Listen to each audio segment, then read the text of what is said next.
The cattle were coming straight for the house, a wall of muscle and terror moving through lightning-split darkness, and Nora Brennan, the woman the town called too big to matter, ran toward them anyway, lantern swinging like a beacon in her flour-dusted hands, while a 4-year-old boy screamed her name from the porch, and his stone-faced father rode headlong into the stampede's heart, all three of them about to bet their lives that courage doesn't care what size dress you wear. If you want to see how a woman nobody believed in became the one person who saved everything, stay with me through this story. And when you reach the end, hit that like button and comment what city you're watching from. I want to see how far Nora's journey travels. The stagecoach lurched to a stop in front of Dutton's Mercantile, and Nora Brennan climbed down into the dust of Dusty Creek with her carpetbag in one hand and her mother's recipe book pressed against her ribs like a shield. The September sun beat down on the unpaved street, turning the air thick and still. She took a breath that tasted of sage and horse manure and unfulfilled promises, then lifted her chin and walked toward the Mercantile's weathered door. She felt the stares before she heard the whispers. 2 women in calico dresses stood beneath the awning of the general store, their faces half shaded by bonnets, their mouths moving in that particular rhythm of gossip. A ranch hand lounging against a hitching post straightened up to get a better look, then nudged his companion with an elbow. Across the street, a man in a battered Stetson paused mid-stride, his gaze raking over her with the kind of assessment usually reserved for livestock. Nora knew that look. She'd worn it like a second skin for 28 years. Too wide. Too soft. Too much. She pushed through the Mercantile door, and the bell above jangled with false cheer. Inside, the air was cooler, scented with coffee beans and leather, and the sweet sawdust smell of new wood. Barrels of flour and sugar lined one wall. Bolts of fabric stood stacked like promises on a corner table. Behind the counter, a thin man with wire-rimmed spectacles looked up from his ledger, and his expression flickered through surprise, curiosity, and something uncomfortably close to pity. "Help you, ma'am." His voice was polite, distant. "I'm looking for work," Nora said, setting her bag down carefully. "I cook, I clean. I'm good with numbers if you need help with accounts." The man, Dutton, she assumed, glanced past her toward the window, as if checking whether anyone was watching this conversation. "We're not hiring at the moment." "I don't need much, just room and board and enough to—" "We're not hiring." Firmer this time. Final. Nora felt the words like a slap, but she'd been slapped before by kinder people with softer words. She nodded once, picked up her bag, and turned back toward the door. That's when she saw him. He stood near the back of the store, half hidden in the shadow between a rack of harnesses and a shelf of canned goods, tall, taller than any man she'd ever seen, with shoulders that seemed built for bearing weight and hands scarred from years of hard use. His face was all sharp angles, high cheekbones, a jaw that could have been carved from granite, dark eyes that gave away nothing. He wore a faded work shirt rolled to the elbows, denim trousers stained with dust, and something darker. Blood, maybe, or axle grease, and boots that had seen 1,000 miles of rough country. He was looking right at her. Not the way the man on the street had looked. Not with judgment or amusement or that performative pity that made her skin crawl. He was looking at her the way a carpenter studies a beam before deciding whether it'll hold the weight of a roof. Measuring, considering. Nora held his gaze for 3 heartbeats, then walked past him and out into the glare of the street. The boarding house turned her away before she'd finished asking. The saloon owner, a sharp-eyed woman named Velma Crow, with rouge on her cheeks and venom in her smile, laughed outright. "Honey, I need girls who can pour whiskey and dodge hands. You'd block the whole damn bar." The hotel had no positions. The laundry had no space. The seamstress took one look at Nora's plain traveling dress and said, "I make clothes for women who care how they look."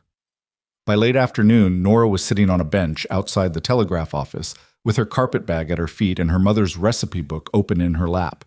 She wasn't reading it. She was just holding it, the way a drowning woman holds driftwood. The pages were stained with flour and grease and the brown ghost marks of vanilla extract. Her mother's handwriting slanted across the margins in faded ink.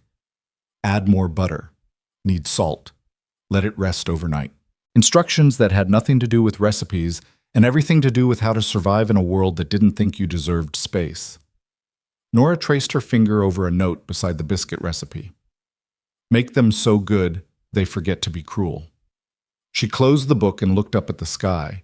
It was that particular blue that only existed in wide-open country, stretched thin and endless above a town that had already decided she didn't belong. "Miss Brennan?" She turned. The tall man from the mercantile stood a few feet away, hat in his hands, his expression unreadable. Up close she could see the lines around his eyes, not from laughter, but from squinting into too many hard suns. His hair was dark, touched with gray at the temples. His jaw was set in the way of men who've learned that softness is a luxury they can't afford. "I'm Reed Harlan," he said. His voice was low, rough, like gravel shifting under a boot. "I own a ranch about 5 miles west of here." Nora waited. "Nora, I heard you tell Dutton you cook." "I do." "You any good?" She met his eyes. "Better than anyone you've hired." The corner of his mouth twitched. Not quite a smile. Not quite anything. "I've got 8 hands and a boy who needs feeding. My last cook left 3 weeks ago. The men are about ready to mutiny over their own burnt beans." Nora's heart kicked against her ribs, but she kept her voice steady. "What are you offering?" "Room in the main house, 3 meals a day, $40 a month." It was more than fair, it was generous by most standards, but Nora had learned long ago that generous men usually wanted something in return. "Why me?" she asked. Reed looked at her for a long moment, then he said, "Because you walked into Dutton's like you had every right to be there, and you didn't flinch when he turned you away. I need someone with a backbone. Ranch life's hard, people are harder." "I've noticed." "Then you know what you're walking into." Nora stood, tucking the recipe book under her arm. "When do I start?" "Now, if you're willing, I've got the wagon across the street." She picked up her carpet bag. "I'm willing." The ranch was everything the town wasn't, open, quiet, and clean, in the way only distance from other people can make a place clean. The main house was built from rough-hewn logs, weathered silver by wind and time, with a porch that wrapped around the front and a chimney that rose like a promise of warmth. Outbuildings dotted the landscape: bunkhouse, barn, smokehouse, a chicken coop patched with mismatched wood. Beyond it all, the land rolled away in waves of golden grass, and the mountains rose in the distance like the backbone of the world. Reed pulled the wagon to a stop in front of the house and climbed down without a word. He reached up to help her, and Nora hesitated for just a second before taking his hand. His grip was firm, calloused, and gone as soon as her feet touched the ground. "Kitchen's through there," he said, nodding toward the door. "Your room's off the back hallway. I'll have one of the men bring your things." "Thank you." He started to turn away, then stopped. "The boy, Finn, he's 4, he's quiet. Lost his mother 2 years back, and he hasn't been the same since. He might not talk to you right away. Don't take it personal." Nora nodded. "I won't." Reed studied her again with that same measuring look, then walked toward the barn, his boots crunching in the gravel. Nora stood alone in the yard for a moment, breathing in the smell of dust and hay and something green she couldn't name. Then she picked up her bag and walked into the house. The kitchen was a disaster. Pots crusted with old food sat stacked beside the dry sink. The stove was coated in a layer of grease thick enough to scrape. Flour had spilled across the counter and settled into the cracks of the wooden table. A skillet sat abandoned on the floor, its handle bent at an angle that suggested either rage or desperation. Nora set down her bag and rolled up her sleeves. She started with the stove, scraping and scrubbing until her arms ached and the cast iron gleamed dully in the afternoon light. She pumped water into the sink and heated it in the kettle, then washed every pot and pan she could find, stacking them neatly on the shelves.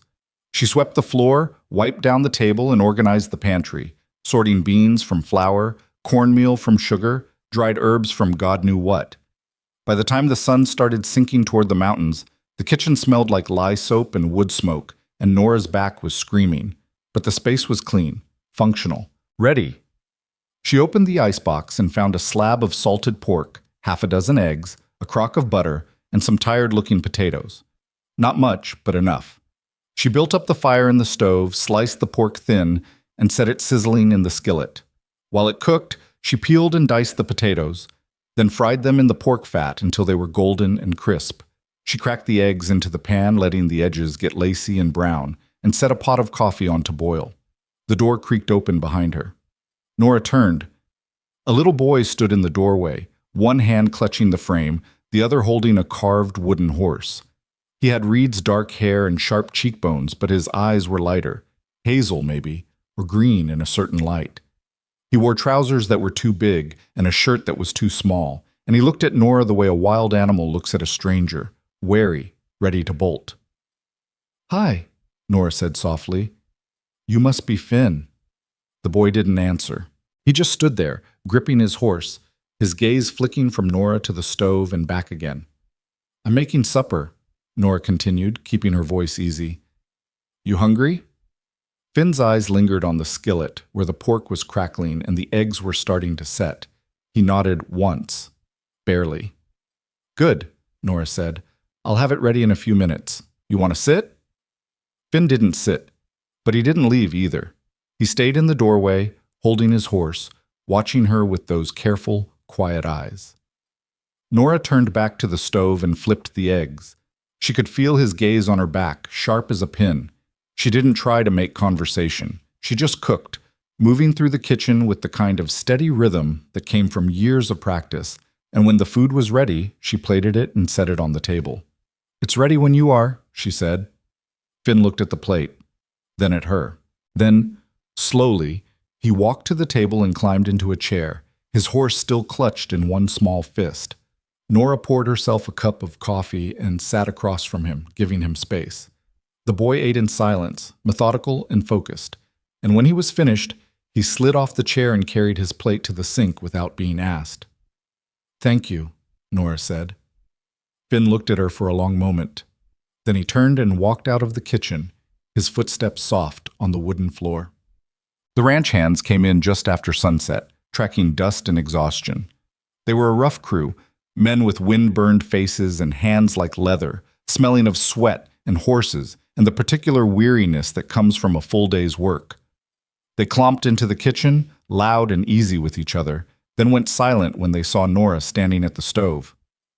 "Evening," she said. One of them, a stocky man with a gray-streaked beard, recovered first. "Evening, ma'am. You the new cook?" "I am. Nora Brennan?" "Charlie Moss." He gestured to the others. "That's Hank, Luis, Tom, Johnny, Ben, Sam, and the kid there is Eli." Nora nodded to each of them. "Supper's on the table. Coffee's hot." They exchanged glances, uncertain, curious, then moved toward the table like men who'd been half-starved and didn't quite believe the famine was over. Nora watched them settle into chairs, watched them reach for the food she'd laid out. Fried pork, crispy potatoes, eggs, biscuits she'd thrown together with the last of the flour, and a pot of beans she'd found simmering on the back of the stove, underseasoned and sad. The first bite brought silence. Then Hank, a lean man with a scar across his knuckles, looked up at her and said, "Ma'am, this is the best damn meal I've had in 6 months." The others murmured agreement, mouths full, and Nora felt something loosen in her chest. Not relief, not quite pride, just the small, fierce satisfaction of knowing she'd done something right. Reed came in last, moving quietly for a man his size.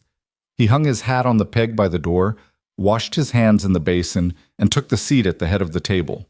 He didn't say anything. He just loaded his plate, picked up his fork, and started eating. But Nora saw the way his shoulders dropped, just a fraction. The way the tension in his jaw eased, the way he reached for a second biscuit without hesitation. When the meal was finished and the men had filed out, thanking her, tipping their hats, grinning like boys, Reed stayed behind. He stood at the sink drying the dishes she washed, his movements efficient and practiced.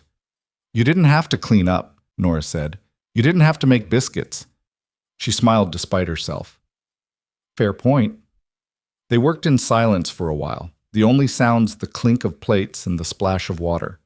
Then Reed said, "Finn ate." He did. He doesn't usually, not much anyway. Nora rinsed a pot and handed it to him. "He's a good boy." Reed dried the pot slowly, his gaze distant. "His mother used to cook. Not like you, nothing fancy. But she'd make things he liked. After she passed, I tried, but I'm not—" He trailed off, shaking his head. I'm not good at it. The men have been living on beans and bad coffee. Finn's been living on scraps. Not anymore, Nora said quietly. Reed looked at her then, really looked, and for the first time since she'd met him, his expression softened. Just a little, just enough. Thank you, he said. Nora nodded, her throat suddenly tight. You're welcome. That night, Nora lay in her narrow bed in the small room off the back hallway and listened to the sounds of the ranch settling, the creak of wood, the distant lowing of cattle, the wind moving through the grass like a whispered prayer. Her body ached in 100 places. Her back, her arms, her feet. But it was the good kind of ache. The kind that came from work that mattered. She thought about the boy in the doorway, clutching his wooden horse. She thought about the men who'd eaten like they'd forgotten what real food tasted like.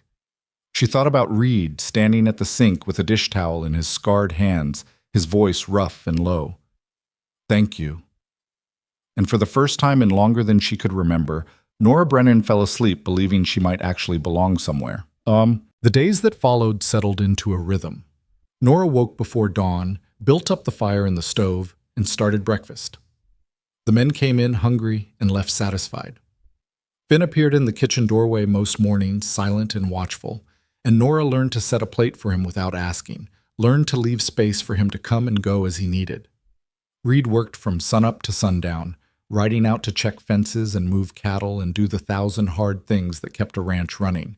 But he came in for meals now, every single one. He'd wash up at the basin, take his seat at the head of the table, and eat without fanfare or conversation. But his presence was steady, solid, and Nora found herself looking forward to the sound of his boots on the porch, the quiet way he filled the doorway. She learned the shapes of the ranch through the kitchen window, the way the light moved across the barn in the morning, the pattern of the horses in the corral, the rhythm of the hands moving through their work. She learned which men liked their coffee black and which ones doctored it with sugar. She learned that Finn loved biscuits with honey, that he'd sneak into the kitchen when he thought she wasn't looking and steal the burnt edges of cornbread, that he'd leave his wooden horse on the table like an offering when he was finished eating. She learned that the town hadn't forgotten about her. Charlie mentioned it first, coming in from a supply run with his face tight and his jaw clenched. There's talk in Dusty Creek, he said, setting a sack of flour on the counter harder than necessary. Nora looked up from the dough she was kneading. What kind of talk? Charlie hesitated, glancing toward the hallway where Finn was playing. The kind that ain't worth repeating. Tell me anyway. He sighed, rubbing the back of his neck. Velma Crow's been running her mouth, saying Reed hired you out of charity, or worse, saying a woman like you couldn't possibly earn her keep any honest way. Nora's hands stilled in the dough. She felt the familiar burn of shame rise up her throat, hot and bitter, but she swallowed it down. And what do people say to that? Most folks don't say nothing, but some laugh and some... He trailed off, his expression darkening. Some say they're planning to come see for themselves, make sure Reed ain't being taken advantage of. Taken advantage of? Nora's voice was flat. I told them to go to hell, Charlie said fiercely. So did the other men. But I thought you should know. Nora nodded slowly, then went back to kneading. Thank you for telling me. Charlie lingered for a moment, then tipped his hat and walked out, leaving Nora alone with the bread dough and the bitter taste of other people's cruelty. She didn't tell Reed. She didn't see the point. The talk would either blow over or it wouldn't, and either way, she had work to do. But that night, after the men had eaten and the dishes were washed and Finn had gone to bed, Reed came into the kitchen and found her standing at the window, staring out at the dark. You all right? He asked. Nora turned. He was leaning against the doorframe, his arms crossed, his expression unreadable in the dim lamplight. I'm fine, she said. Charlie told me about the talk in town. Of course he did. Nora looked back out the window. It doesn't matter. It does if it's bothering you. I've heard worse. Reed was quiet for a long moment. Then he said, People in Dusty Creek don't know a damn thing about hard work or decency. They see someone different and they have to tear them down to feel better about their own small lives. You don't owe them anything. Not explanations, Not shame, nothing. Nora's throat tightened. She kept her gaze fixed on the window, afraid that if she looked at him, she'd cry. You don't have to defend me. I'm not defending you, Reed said quietly. I'm telling you the truth. You've done more for this ranch in 2 weeks than anyone's done in 2 years. The men are eating real food. Finn's eating. The kitchen doesn't smell like failure anymore. If people want to make that into something ugly, that's their problem, not yours. Nora finally turned to face him. His eyes were steady, dark, and absolutely serious. Thank you, she whispered. Reed nodded once, then pushed off the doorframe and walked away, leaving Nora standing in the warm kitchen with tears burning behind her eyes and something fragile and fierce taking root in her chest. 3 days later, the storm came. It started as a line of bruised clouds on the western horizon, rolling in fast and low. The air turned heavy, electric, and the horses in the corral stamped and snorted, sensing the shift. Reed sent the hands out to secure the outbuildings and bring the herd closer to the barn, and by the time the first drops of rain started to fall, the whole ranch was braced for impact. Nora was in the kitchen, pulling bread from the oven, when the wind hit. It slammed into the house like a fist, rattling the windows and making the walls groan. The rain came next, hard, driving sheets of water that turned the world outside into a blur of gray. Lightning cracked across the sky, and thunder followed so close it felt like the earth was splitting open. Finn appeared in the kitchen doorway, his face pale, his wooden horse clutched to his chest. It's all right, Nora said, wiping her hands on her apron. Just a storm. But even as she said it, she heard the shouts outside, men's voices, raw with urgency. She moved to the window and saw them running toward the barn, saw Reed mounting his horse, saw the cattle beginning to shift and surge in the corral. And then she saw the lightning strike. It hit the fence post on the far side of the corral, and the crack of it was so loud Nora felt it in her bones. The cattle exploded into motion, a mass of muscle and panic, breaking through the damaged fence and pouring out into the open like a living flood. Reed spurred his horse forward, riding straight into the chaos. Nora's heart stopped. The herd was moving fast, too fast, and they were heading toward the house, toward Finn, toward everything. She turned and saw the boy frozen in the doorway, his eyes wide with terror, and she made a decision. She grabbed the lanterns from the shelf, lit them with shaking hands, and ran to the door. Finn, she shouted, stay on the porch. Then she ran out into the storm. The rain hit her like a slap, cold and brutal, soaking through her dress in seconds. The wind tore at her hair, her skirts, trying to knock her down. But Nora kept running, the lanterns swinging in her hands, their light cutting through the dark like small, desperate suns. She could see the herd now, a wall of muscle and terror, their eyes rolling white, their hooves tearing up the earth. She could see Reed riding alongside them, trying to turn them, but there were too many and they were too far gone. Nora ran to the edge of the yard and started swinging the lanterns, waving them high, shouting at the top of her lungs. She didn't know if it would work. She didn't know if they'd even see her. But she wasn't going to stand by and do nothing. Behind her, she heard Finn's voice, small and terrified, calling her name. She turned and saw him on the porch, tears streaming down his face, his horse forgotten on the ground. Finn, she shouted, grab a lantern. Help me. For a moment, the boy just stood there, frozen. Then something shifted in his face, some small, fierce spark of courage, and he ran down the steps, grabbed the lantern she'd left by the door, and stood beside her, holding it high with both hands. Together, they waved the lights. Together, they shouted into the storm, and the herd began to turn. Not all at once, not easily, but degree by degree the cattle shifted, veering away from the house, away from the light, following the curve of the valley toward open ground. Reed saw what they were doing. He rode harder, pushing the herd, guiding them, and the other hands joined in, their voices hoarse, their horses lathered and wild. Slowly, so slowly, the stampede began to lose its shape. The cattle spread out, slowing, stumbling to a stop in the muddy grass beyond the barn. Nora stood in the rain, her chest heaving, her arms shaking, and looked down at Finn. The boy was soaked to the skin, his hair plastered to his forehead, his hand still gripping the lantern like a lifeline. And he was smiling, not a big smile, not a triumphant one, just a small, wondering curve of his mouth, like he couldn't quite believe what he'd just done. Nora knelt down in the mud and pulled him into her arms, and Finn, quiet, wary Finn, held on tight. Reed came back to the house an hour later, covered in mud and exhausted. He found Nora and Finn in the kitchen, wrapped in blankets, drinking hot coffee.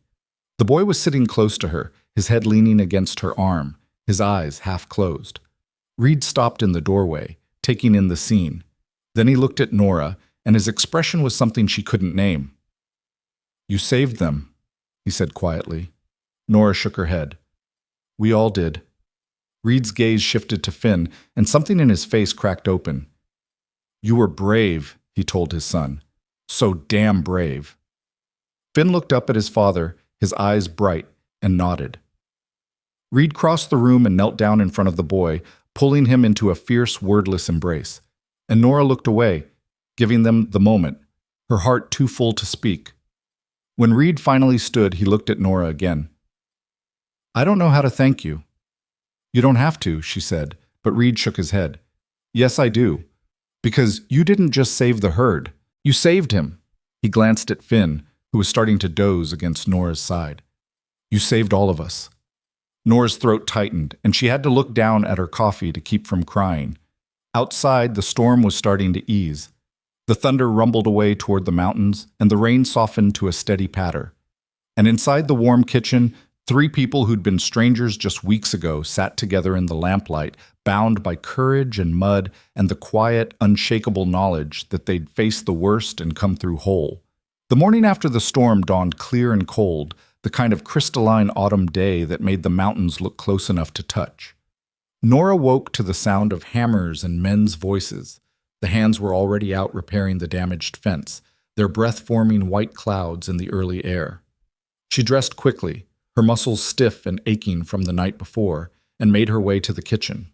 Finn was already there, sitting at the table with his wooden horse, watching the door like he'd been waiting for her. "Morning," Nora said softly. The boy looked up, and for the first time since she'd arrived, he spoke. "Morning, Miss Nora." His voice was small and scratchy from disuse, but it hit Nora like a physical thing. She had to grip the edge of the counter to steady herself. "You want breakfast?" Finn nodded, then added, "Biscuits?" Nora smiled, blinking back the sudden burn in her eyes. "Biscuits it is." She built up the fire and started working the dough, and Finn stayed at the table watching her hands move through the familiar motions. The silence between them was different now, not wary, but companionable, like they'd crossed some invisible line together in the rain and couldn't go back. Reed came in just as she was pulling the first batch from the oven. He stopped when he saw Finn sitting there, chattering quietly about his horse, about the storm, about how high he'd held the lantern. The look on Reed's face was something raw and unguarded, and Nora had to turn away to give him space to feel it. "Coffee?" she asked, keeping her voice light. "Please." Reed moved to the basin and washed his hands, the water running brown with yesterday's mud. When he sat down, Finn immediately started telling him the whole story again, how Miss Nora had run out into the rain, how he'd been scared, but then he'd grabbed the lantern, how the cattle had turned just like they were supposed to. Reed listened to every word, his attention complete and unwavering, and when Finn finished, he said, "I'm proud of you, son." Finn ducked his head, grinning into his biscuit, and Nora felt something shift in the room, something that had been broken starting to knit back together. The hands came in for breakfast, rowdy and grinning, slapping each other on the back and recounting their own versions of the night before. Charlie raised his coffee cup in Nora's direction and said, "To the woman with more guts than sense," and the others laughed and echoed the toast, and Nora felt her face go hot. "It wasn't just me," she said. "Finn helped." "Damn right he did," Hank said, reaching over to ruffle the boy's hair. "Bravest little man in Wyoming territory." Finn beamed, his whole face lighting up in a way Nora hadn't seen before, and she had to look down at her plate before the tears came. After the meal, Reed lingered while she washed dishes.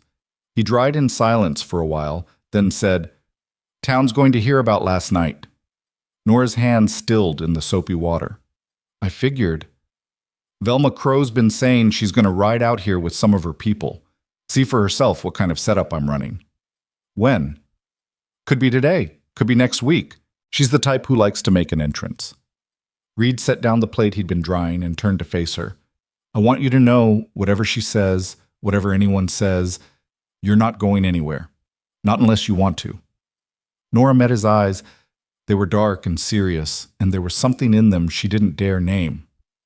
I don't want to. Good. Reed's jaw tightened.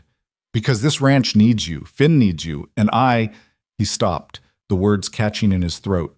Then he cleared it and said, I need you to know you're safe here. The weight of it settled over Nora like a blanket. Thank you. Reed nodded once, then picked up another plate and went back to drying, and they finished the dishes in a silence that felt less like distance and more like understanding. By mid-morning, word had spread through the valley. One of the neighboring ranchers rode up to check on the damage and stayed for coffee, shaking his head in admiration when Charlie told him about Nora and the lanterns. Never heard of such a thing, the man said. Woman running straight at a stampede. That's either crazy or heroic. It's both, Charlie said flatly, and we're damn lucky she did it. The rancher left with a promise to spread the word that Reed Harlan's new cook had saved the herd, and Nora knew that meant the story would reach Dusty Creek by sundown. She tried not to think about what Velma Crow would make of it, but that afternoon when Nora stepped out onto the porch to shake out a rug, she saw the dust rising on the horizon, riders coming fast from the direction of town.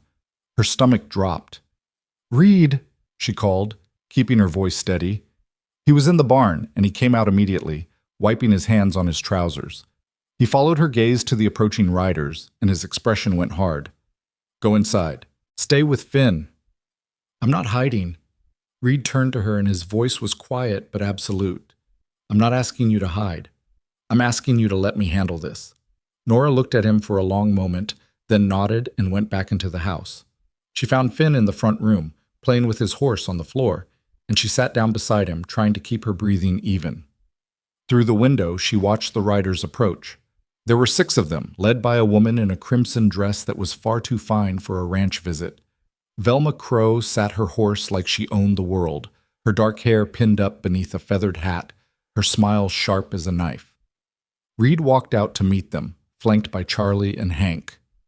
The other hands drifted out of the barn and the bunkhouse, forming a loose half-circle behind their boss. It wasn't threatening exactly, but it was clear. Nora couldn't hear what was being said, but she could see Velma gesturing toward the house, her mouth moving in that animated way of people who love the sound of their own voice. Reed stood with his arms crossed, his face carved from stone, and when Velma's companions started to dismount, he said something that made them freeze. Charlie stepped forward then, his voice carrying across the yard. This is private property, Velma. You weren't invited. I'm here on behalf of concerned citizens, Velma said, loud enough for Nora to hear through the window. We've heard disturbing rumors about the kind of woman Reed's taken in, and we have a right to see— You have no rights here, Reed cut her off, his voice low and dangerous. This is my land, my ranch, my business, and if you've got concerns, you can take them up with the sheriff in town. The sheriff works for the people, Velma said, her smile never faltering. And the people have a right to know if there's impropriety happening under the guise of— There's no impropriety, Reed said, and his voice carried the weight of absolute certainty. There's a woman who cooks for my men and looks after my son. A woman who, 3 nights ago, ran into a storm and stopped a stampede that would have killed half my herd and probably some of my hands. A woman who's done more honest work in a month than you've done in your whole life. Velma's smile finally cracked.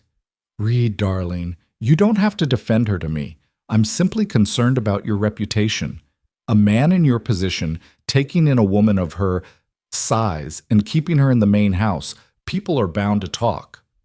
Let them talk, Reed's voice was flat. I don't give a damn what people say.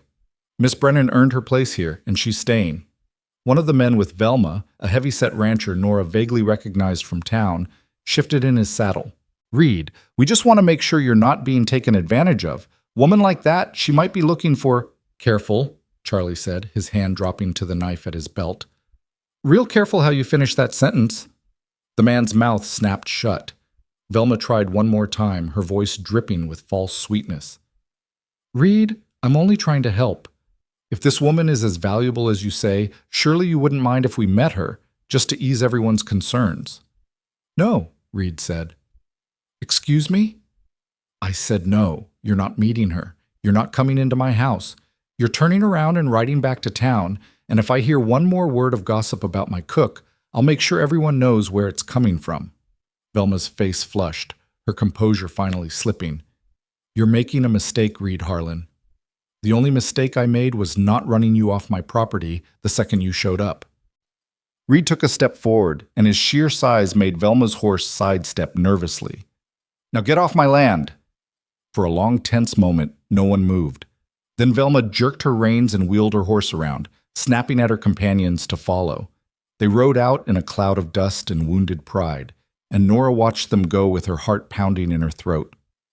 Reed stood in the yard until they were out of sight, then turned and walked back toward the house. When he came through the door, his face was still hard, but his eyes found Nora immediately. You all right? He asked. I should be asking you that. Reed's mouth twitched, almost a smile. I've dealt with worse than Velma Crow. Finn looked up from his horse. Is Miss Nora staying? Yes, Reed said without hesitation. She's staying. Finn nodded, satisfied, and went back to his game. But Nora saw the way Reed's shoulders dropped, the way the tension bled out of him now that the fight was over. Thank you, she said quietly. Reed looked at her, and this time there was no wall between them, just honesty. You don't have to thank me for telling the truth. That night, after the hands had eaten and Finn had gone to bed, Nora sat at the kitchen table with a cup of tea, trying to process everything that had happened. The house was quiet except for the creak of floorboards and the settling of logs in the stove. She didn't hear Reed come in until he was standing beside her. Mind if I sit? He asked. It's your house. It's your kitchen. He pulled out a chair and sat down across from her, his hands wrapped around his own coffee cup. For a while, neither of them spoke. Then Reed said, I meant what I told Velma. You earned your place here. I know. Do you? He leaned forward, his gaze intense. Because I don't think you understand what you've done for this ranch, for Finn, for me. Nora looked down at her tea. I just cook. You do a hell of a lot more than cook. Reed's voice was rough. When you got here, this place was dying. The men were miserable. Finn wasn't talking. I was just going through the motions, trying to keep everything from falling apart. And then you showed up and you... He stopped, shaking his head. You made it a home again. Nora's throat tightened. Reed, I'm not good with words, he continued. I'm better with my hands, with work. But I need you to know that what Velma said about you taking advantage, about impropriety, it's all lies.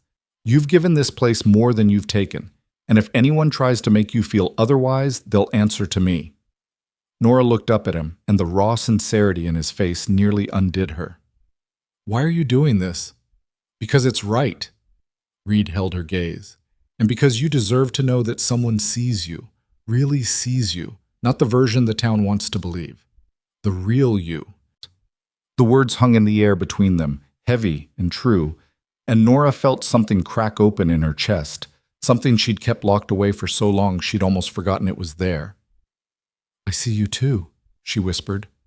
Reed's eyes darkened, and for a moment Nora thought he might reach across the table and take her hand, but he just nodded, slow and deliberate, and said, Good. They sat there in the lamplight drinking their coffee and tea, and the silence wasn't empty anymore. It was full of all the things they weren't ready to say but both understood. The next few days passed quietly. The fence got repaired. The herd settled. The men went about their work with a new ease, joking with Nora when they came in for meals, teasing Finn gently when he tried to sneak extra biscuits. The boy was talking now, not constantly, but enough. He followed Nora around the kitchen, asking questions, telling stories, laughing when she let him help knead bread, and his hands got covered in flour. Reed was there too, more present than before. He'd come in from the fields and wash up at the basin, then stay for dinner instead of eating quickly and disappearing back outside. He'd help Finn with his letters in the evenings, sitting at the kitchen table while Nora cleaned up, and sometimes she'd catch him watching her with an expression she couldn't quite read. One evening, Charlie came back from town with supplies and a grim look on his face. He set the flour and sugar on the counter, then pulled Reed aside and spoke in low tones. Nora couldn't hear what he was saying, but she saw Reed's jaw tighten. When Charlie left, Reed came over to where Nora was rolling out pie dough. "Velma's not done," he said quietly. "She's been talking to the territorial governor's office, trying to get someone to come inspect the ranch, make sure everything's proper." Nora's hand stilled. "Can she do that?" "She can try. Whether they'll listen is another matter." Reed leaned against the counter, his arms crossed. "But I wanted you to know, in case they do show up." "What would they be looking for?" "Any excuse to cause trouble. Violations of decency laws, improper living arrangements, anything they can twist into a scandal." He shook his head. "It's all smoke. But smoke can still choke you if there's enough of it." Nora went back to rolling the dough, her movements mechanical. "Maybe I should—" "Don't," Reed said sharply. "Don't even think about leaving. That's what she wants. She wants you to run so she can feel like she won." "I don't want to cause problems for you." Reed reached out and caught her wrist, stopping her mid-roll. His hand was warm and rough and steady. "You're not the problem. She is, and I'm not letting her win."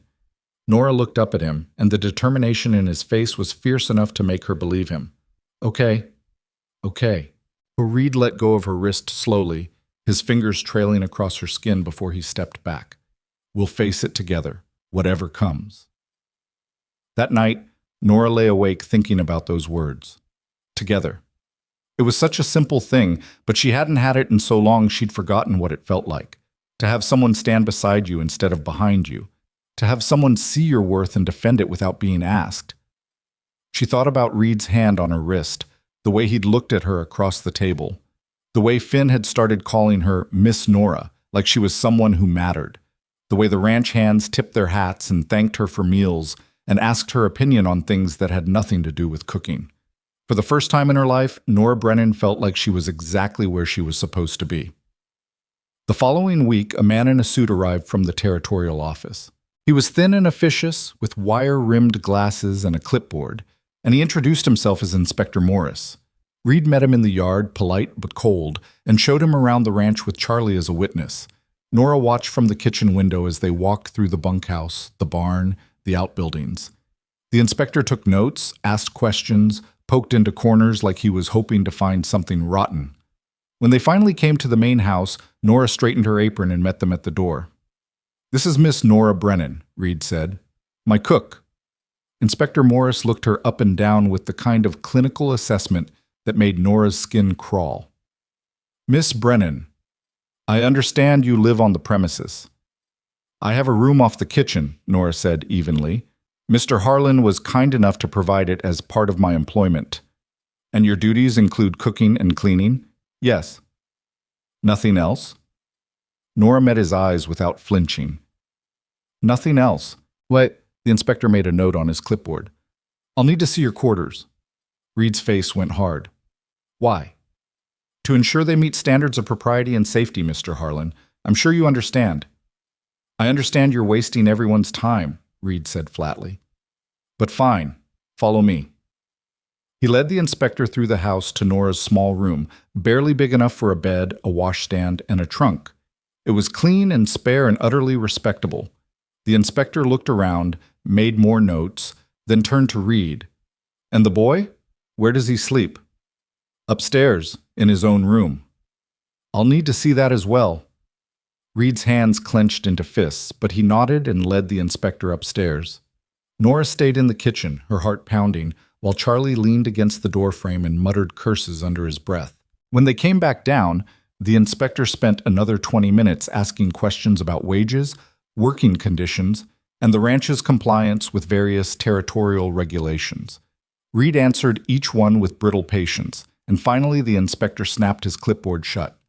"Everything appears to be in order," he said. "I'll file my report with the governor's office." "Good," Reed said. "Now get off my property." The inspector's mouth thinned, but he didn't argue. He climbed into his buggy and drove away, and Reed stood in the yard watching him go, his whole body tight with suppressed fury. Charlie clapped him on the shoulder. "You handled that better than I would have. I wanted to throw him off the damn porch." "I know, but you didn't. And now he's got nothing to report except that your ranch is clean and your cook is professional and Velma Crow's full of hot air."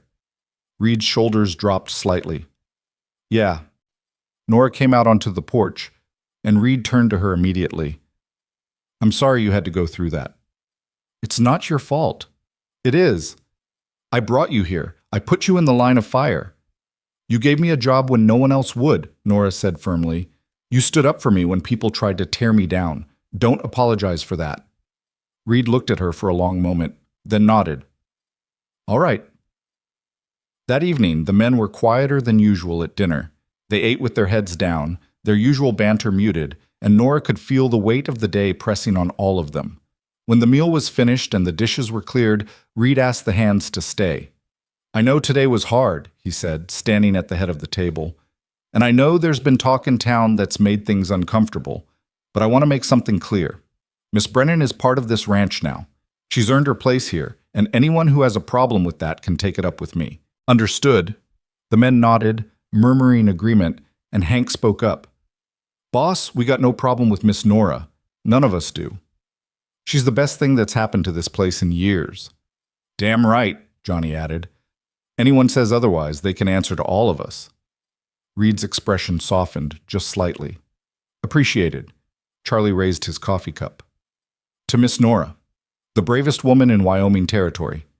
The others echoed the toast, and Nora felt tears prick her eyes. She ducked her head, overwhelmed, and when she looked up again, Reed was watching her with something in his face that made her heart stutter. Later, after everyone had gone to bed, Nora sat on the porch with a shawl wrapped around her shoulders, looking up at the stars. The night was cold and clear, and the silence was broken only by the distant sound of cattle lowing and the wind moving through the grass. She heard the door open behind her, and Reed stepped out onto the porch. He didn't say anything. He just sat down beside her, close enough that she could feel the warmth of him, and together they watched the stars wheel slowly overhead. Do you ever regret it?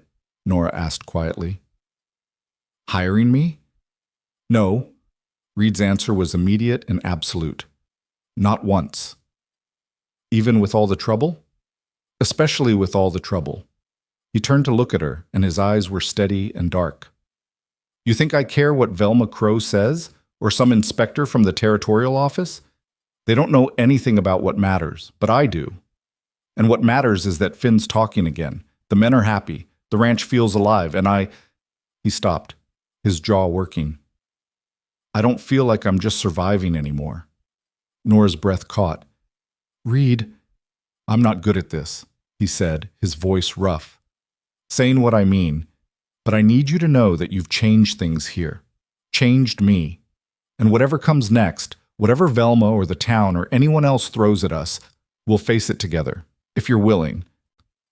Nora looked at him, at the sincerity in his face, the quiet strength in his eyes, and she felt something inside her shift and settle into place. I'm willing. Reed nodded slowly, and the corner of his mouth lifted in something that wasn't quite a smile, but was close. Good. They sat together in the cold starlight, shoulder to shoulder, and for the first time in longer than Nora could remember, she felt like she was exactly where she belonged. The stars were still bright overhead when Reed finally stood, offering Nora his hand to help her up. His palm was warm and calloused against hers, and he held on for just a moment longer than necessary before letting go. They walked back inside together, the house settling around them with creaks and sighs, and Nora felt the weight of his words still sitting in her chest like something precious and fragile. The next morning brought the kind of cold that warned of winter coming. Frost silvered the grass, and the water in the horse troughs had a thin skin of ice that cracked when Charlie broke it with his fist. Nora built the fire up high and made extra coffee, thick and strong enough to warm a man from the inside out. The hands came in stamping their feet and blowing on their fingers, and Finn appeared in his nightshirt, shivering until Nora wrapped him in a quilt and sat him close to the stove. Winter's coming early this year, Hank said, cupping his hands around his coffee. We'll need to move the herd to lower pasture before the snow hits. Reed nodded, his expression thoughtful. We'll start tomorrow. Get the north fence checked today. Last thing we need is cattle wandering off in a storm. The men finished their breakfast and headed out into the cold, and Reed lingered by the door, pulling on his heavy coat. He looked at Nora, his eyes dark and serious. Keep the fires going. It's going to get colder. I will. He hesitated like there was something else he wanted to say, then just nodded and walked out into the brittle morning. Nora watched him go, then turned back to find Finn looking at her with those wide, knowing eyes. "You like my pa," the boy said. It wasn't a question. Nora felt her cheeks heat. "Your pa's a good man." "He likes you too." Finn took a bite of biscuit, matter of fact. "I can tell." Nora didn't know what to say to that, so she just smiled and changed the subject. "You want to help me make stew for dinner?" Finn's face lit up. "Can I cut the carrots?" "With the small knife, and I'll watch you." They spent the morning together in the warm kitchen, Finn chattering about his wooden horse and the cattle, and how he wanted to learn to ride like his pa. Nora listened and worked, peeling potatoes and browning meat, and the hours passed in a comfortable rhythm that felt like the closest thing to family she'd had in years. By afternoon, the temperature had dropped even further, and the wind picked up, rattling the windows and whistling under the doors. Nora was pulling bread from the oven when she heard the commotion outside. Men shouting, horses neighing, the sound of something heavy hitting the ground. She ran to the window and saw the hands gathered near the barn, surrounding something on the ground. Her heart lurched. She grabbed her shawl and ran outside, Finn close behind her despite her telling him to stay. Reed was on the ground, his face pale, his left arm cradled against his chest at an unnatural angle. Blood seeped through his sleeve, and Charlie was kneeling beside him, his face tight with worry. "What happened?" Nora demanded, dropping to her knees in the dirt. "Horse spooked," Charlie said. "Threw him into the fence. Arms broken, maybe worse." Reed's jaw was clenched so tight Nora could see the muscles jumping. "I'm fine." "You're not fine," she said sharply. "Can you stand?" "I can." He tried to push himself up and went gray, sweat breaking out on his forehead. "Charlie, get him inside," Nora ordered. "Hank, ride to town and fetch the doctor. Finn, go to the kitchen and put more wood on the fire." The men moved immediately, responding to the authority in her voice. Charlie and Luis got Reed to his feet, supporting him on either side, and half carried him into the house. They laid him on the sofa in the front room, and Nora ran to get towels and water and her small sewing kit. Reed's eyes were closed, his breathing shallow. Nora knelt beside him and carefully cut away his sleeve. The break was bad. She could see the bone pressing against the skin, and the gash above his elbow was deep and bleeding freely. She pressed a clean towel to the wound, applying pressure, and Reed's eyes flew open. "Easy," she murmured. "I've got you." "Nora," his voice was rough with pain. "Don't talk, just breathe." She worked quickly, cleaning the wound and binding his arm as gently as she could. Reed's good hand gripped the edge of the sofa, his knuckles white, but he didn't make a sound. When she was finished, she covered him with a blanket and sat back on her heels, her hands shaking. "Doctor's coming," she said quietly. "You're going to be all right." Reed's eyes found hers. "You're good at this." "My mother was a midwife. I learned from watching her." Nora smoothed the blanket over his chest. "You scared me." "Didn't mean to." Finn appeared in the doorway, his face pale and frightened. Reed saw him and tried to smile. "I'm all right, son. Just a little banged up." "You're bleeding," Finn whispered. "Miss Nora fixed me up, see?" Reed gestured weakly with his good arm. "She's pretty good at fixing things." Finn came closer, his wooden horse clutched tight. Nora reached out and pulled him close, letting him tuck himself against her side. "Your pa's strong," she told him. "He'll be fine." They sat like that until the doctor arrived an hour later, a gruff older man named Henderson who smelled of tobacco and carbolic acid. He examined Reed's arm, grunted approval at Nora's bandaging, and set the bone with swift, practiced efficiency that made Reed go white and Finn bury his face in Nora's shoulder. "Keep it immobilized for 6 weeks," Henderson said, wrapping the arm in a proper splint. "No riding, no heavy work. If the wound gets hot or starts smelling bad, send for me immediately." 6 weeks? Reed's voice was tight. "Doc, we've got to move the herd before the snow. You've got good men. Let them do it." Henderson fixed Reed with a stern look. "Unless you want to lose that arm, you'll follow my orders." Reed's jaw worked, but he nodded. After the doctor left, Charlie came in to check on his boss. "Don't worry about the herd. We'll get it done." "I should be out there." You should be resting, Nora cut in firmly. The ranch won't fall apart without you for a few weeks. Reed looked like he wanted to argue, but the pain in his eyes was too sharp for pride. He let his head fall back against the cushion and closed his eyes. Finn? I'm here, Pa. The boy came closer, his voice small. You be good for Miss Nora while I'm laid up, you hear? I will. Good boy. Reed's voice was getting weaker, the laudanum the doctor had given him starting to take effect. Nora, I'm here too. His good hand reached out, fumbling, and Nora took it without thinking. His fingers closed around hers, warm and strong despite everything. Thank you. You don't have to thank me.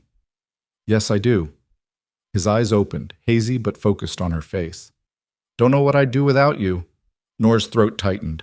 Well, you won't have to find out. Reed's mouth curved slightly, and then his eyes drifted shut and his breathing evened out into sleep. The next few weeks were hard. Reed was a terrible patient, restless and frustrated and determined to do everything himself despite having one arm in a splint.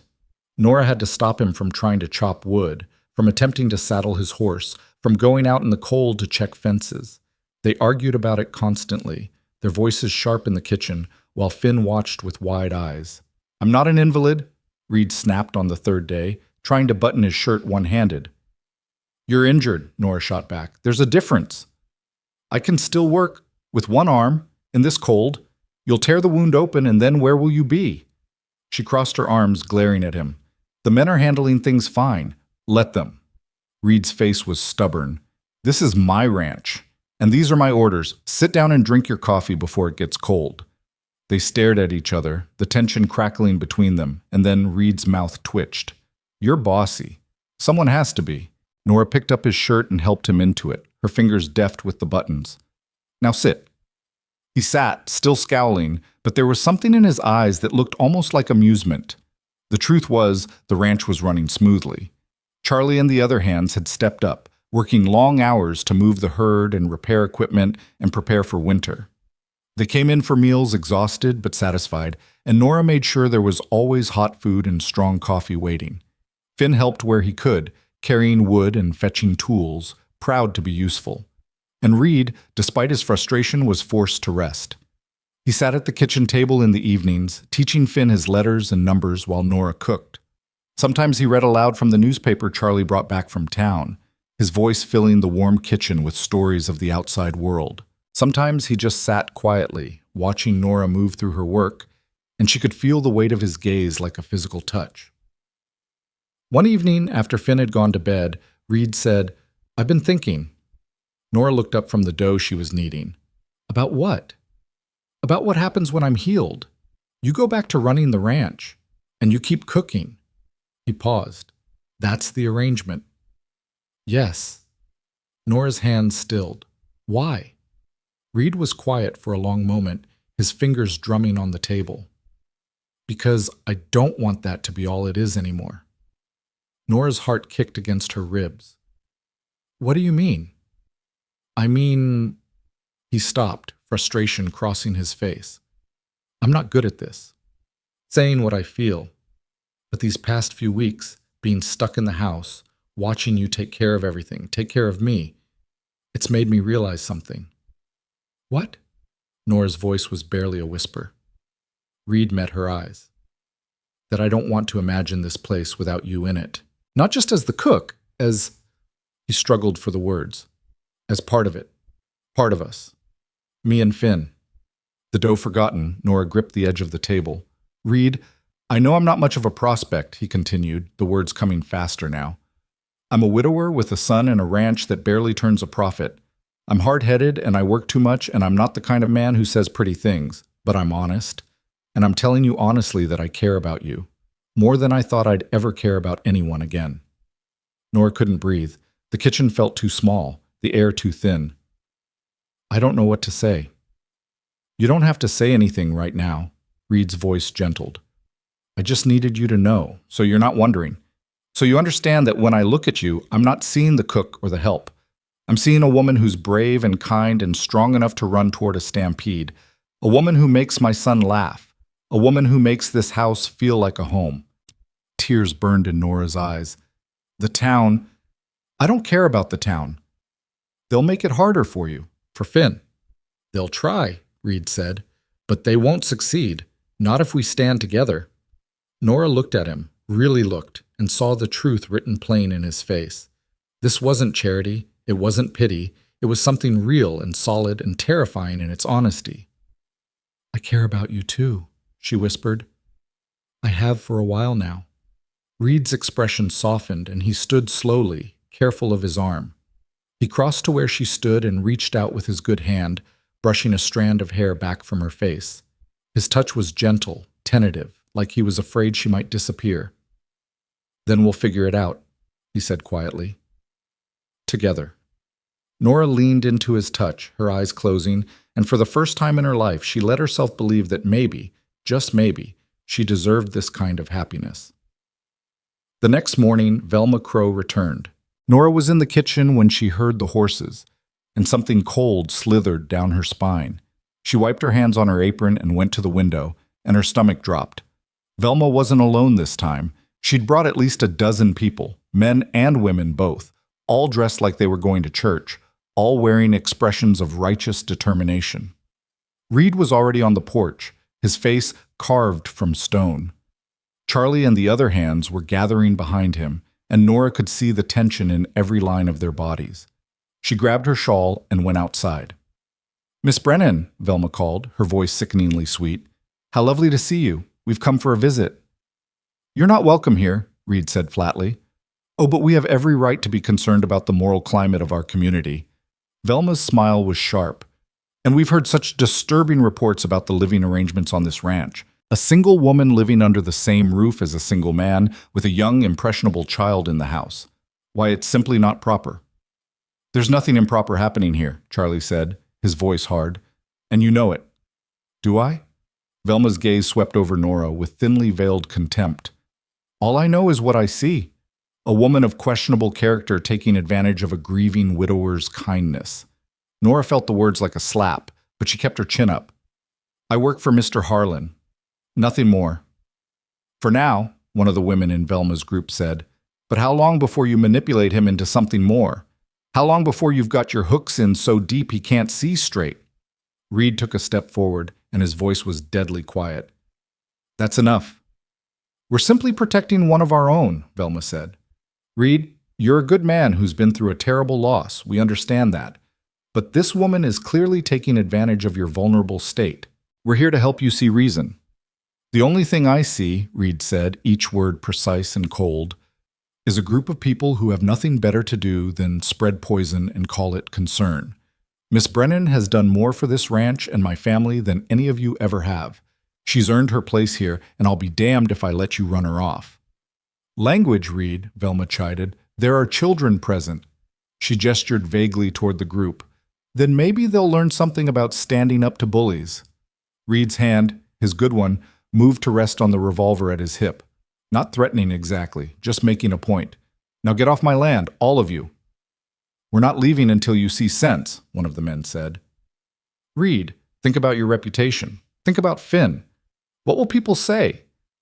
I don't give a damn what people say. But you should, Velma insisted. For your son's sake, if not your own. He'll have to live in this community. Go to school with our children. Do you really want him branded as the son of a man who... Stop. Nora's voice cut through the air like a knife. She stepped forward, putting herself between Reed and the crowd. You want to attack someone? Attack me. But leave Finn out of this. Leave Reed out of this. This is about me, isn't it? About the fact that I don't look the way you think a woman should look. About the fact that I had the audacity to ask for work and actually get it. Velma's smile turned vicious. If the shoe fits, I know what you think of me, Nora continued, her voice steady even though her hands were shaking. You think I'm desperate. You think I'm using Reed for security or respectability or whatever story makes you feel better about yourselves. But the truth is simpler than that. I came here to work. I cook. I clean. I take care of a little boy who lost his mother too young. And if that offends your sensibilities, that's your problem, not mine. How dare you? One of the women started. No. One of the women, Nora's voice rose. How dare you? How dare you come to this man's home and question his judgment? How dare you use a child as a weapon? How dare you wrap your cruelty in concern and pretend it's anything other than what it is? The crowd shifted, uncomfortable, and Velma's face flushed dark. You can't talk to us like that. I just did. Nora looked at each of them in turn. And I'll say it again. There is nothing improper happening on this ranch. Mr. Harlan is a good man who gave me a chance when no one else would. His son is a sweet boy who deserves better than to be used in your petty games. And if any of you actually cared about decency or morality, you'd be ashamed of yourselves for coming here. For a long moment, no one spoke. Then, from somewhere in the back of the group, a woman's voice said quietly, "She's right. We shouldn't have come." Another voice joined in. "This is Reed's business, not ours." The crowd began to fracture, people shifting away from Velma, murmuring to each other. A few of them actually looked ashamed. Velma's face went from flushed to nearly purple, and she rounded on the deserters. "Don't you dare walk away from this!" But they were already turning their horses, riding away in twos and threes, until only Velma and two of her most loyal followers remained. She stared at Reed and Nora with pure hatred in her eyes. "This isn't over," she hissed. "Yes," Reed said quietly. "It is. You've lost, Velma. Your poison didn't take. And if you ever set foot on my property again, I'll have the sheriff arrest you for trespassing. Now go." Velma jerked her reins so hard her horse danced sideways. Then she spurred away, her followers scrambling after her. The ranch hands watched them go in silence, and when the last rider disappeared over the rise, Charlie let out a long, low whistle. "Well, hell," he said. "That was something." Reed turned to Nora, and the look in his eyes made her knees weak. "You didn't have to do that." "Yes, I did." Nora was shaking now that the adrenaline was fading. "I wasn't going to let her use Finn like that, or you." Reed stepped closer, and his voice dropped. "You were magnificent." Nora laughed, shaky and breathless. "I was terrified." Couldn't tell. He reached out and took her hand right there in front of everyone and held it tight. "Thank you." The hands were grinning now, and Hank called out, "3 cheers for Miss Nora." They cheered, loud and genuine, and Nora felt tears spill over. Reed squeezed her hand, and when she looked up at him, his smile was soft and real, and full of something that made her heart ache in the best possible way. That evening, after the excitement had died down and Finn had been tucked into bed with the whole story told twice, Reed and Nora sat together on the porch. The stars were out again, brilliant and cold, and the wind carried the smell of coming snow. "They'll talk," Nora said quietly. "Even the ones who left. They'll tell people what they saw. Let them." Reed's good arm was draped across the back of the bench, close enough that Nora could feel the warmth of him. "I meant what I said. I don't care what the town thinks. Finn might. Finn's got you. He's got me. He's got a whole ranch full of people who care about him. That's more than most kids have." Reed paused. "And if anyone gives him trouble, he'll know how to stand up for himself. He learned from the best." Nora smiled despite herself. "You give me too much credit." "I don't give you enough." Reed shifted, turning to face her. "Nora, I need to ask you something." Her heart stuttered. "What?" "When my arms healed and things settled down," he took a breath. "Would you consider staying, not as the cook, as part of the family, permanent?" Nora stared at him. "Reed, are you asking?" "I'm asking if you'd think about marrying me." The words came out rough but certain. "I know it's fast. I know I'm not offering much except a hard life and a lot of work and a town that'll probably never fully accept us. But I'm offering it honestly, and I'm offering you a place where you belong, where you're wanted, where you're—" His voice cracked slightly. "Where you're loved." Nora couldn't speak. The tears were streaming down her face now, hot and unchecked, and Reed's expression shifted to alarm. "If it's too much, if you need time, I understand." "Yes," Nora whispered. Reed froze. "Yes?" "Yes." Nora laughed through her tears. "Yes, I'll marry you." The smile that broke across Reed's face was like sunrise, slow and warm and brilliant. He reached for her with his good arm, pulling her close, and Nora buried her face in his shoulder and held on tight. "I love you," she said, the words muffled against his shirt. "I think I have since the stampede. Maybe before. I love you too. Reed's voice was rough with emotion. God, Nora, I love you so much it scares me. They sat like that for a long time, wrapped together against the cold, and overhead the stars wheeled on in their ancient dance, bearing witness to two people who'd found each other in the hardest of circumstances and decided to hold on. When they finally pulled apart, the cold had seeped into Nora's bones, but she felt warm from the inside out. Reed kept his arm around her shoulders as they walked back into the house, and the simple weight of it felt like the most natural thing in the world. Inside, the lamp still burned low on the kitchen table, casting soft shadows across the room that had become the heart of everything. We should tell Finn in the morning, Reed said quietly, hanging his hat on the peg. He should hear it from us before anyone else. Nora nodded, suddenly nervous. What if he's not ready? What if he thinks I'm trying to replace his mother? Reed turned to face her, his expression serious. Finn loved his mother. Nothing will change that. But he loves you too, Nora. I see it every day in the way he follows you around, the way he lights up when you laugh, the way he ran into that storm because you needed him. He reached out and cupped her face gently with his good hand. You're not replacing anyone. You're adding to what we have, making us whole again. Nora leaned into his touch, her eyes closing. I hope you're right. I am. Reed's thumb brushed across her cheekbone. That boy's been asking me for weeks when you're going to be his real ma. He'll probably dance a jig when we tell him. That made Nora laugh despite her nerves, and she saw Reed's smile deepen at the sound. They stood like that for a moment longer, just being close, and then Nora gently pulled away. You should rest. Your arm is fine. But Reed was already looking tired, the pain lines around his eyes deeper than they'd been earlier. But you're right. It's been a long day. A long few weeks, Nora corrected. Go on. I'll bank the fire and be up shortly. Reed hesitated, like he wanted to argue, then nodded and headed toward the stairs. At the doorway, he paused and looked back at her. Nora? Yes? Thank you. For saying yes. He struggled with the words. For seeing something in me worth staying for. Nora's throat tightened. Reed Harlan, you're one of the best men I've ever known. Don't you forget it. His smile was soft and a little wondering, and then he disappeared up the stairs, leaving Nora alone with the lamp and the dying fire, and a heart so full it ached. She woke the next morning to the sound of small feet pattering down the hallway, and Finn's excited voice calling her name.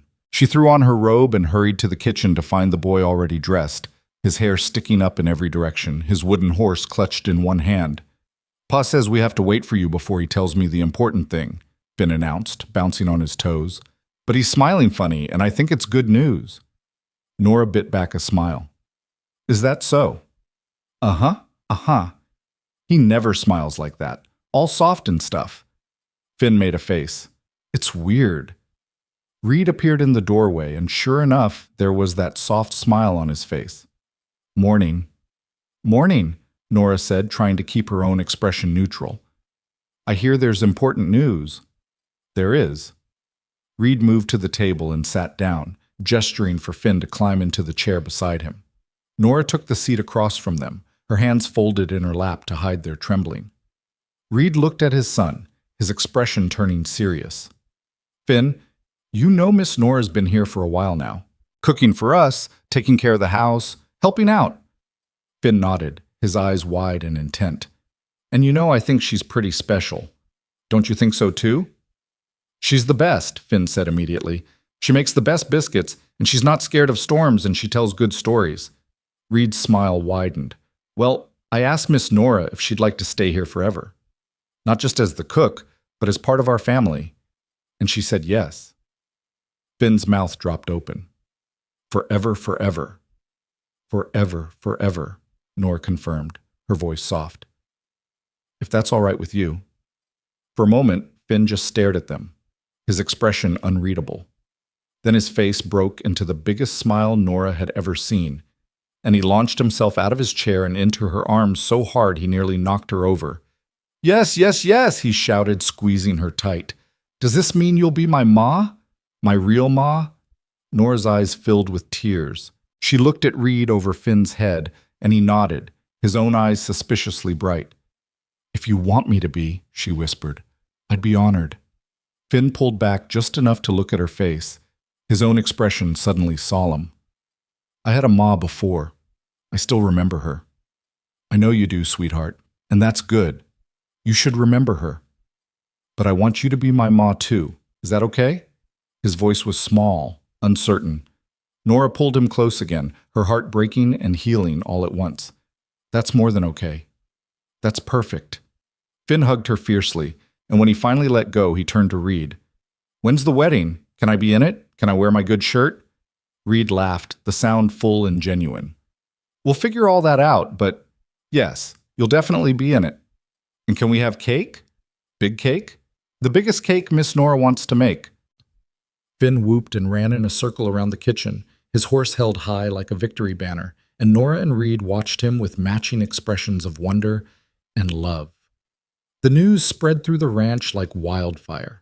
By the time the hands came in for breakfast, Finn had already told them 3 times, each retelling more elaborate than the last.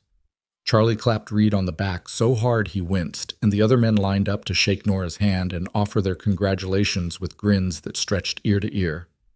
"About damn time," Hank said, his scarred knuckles gentle as he took Nora's hand.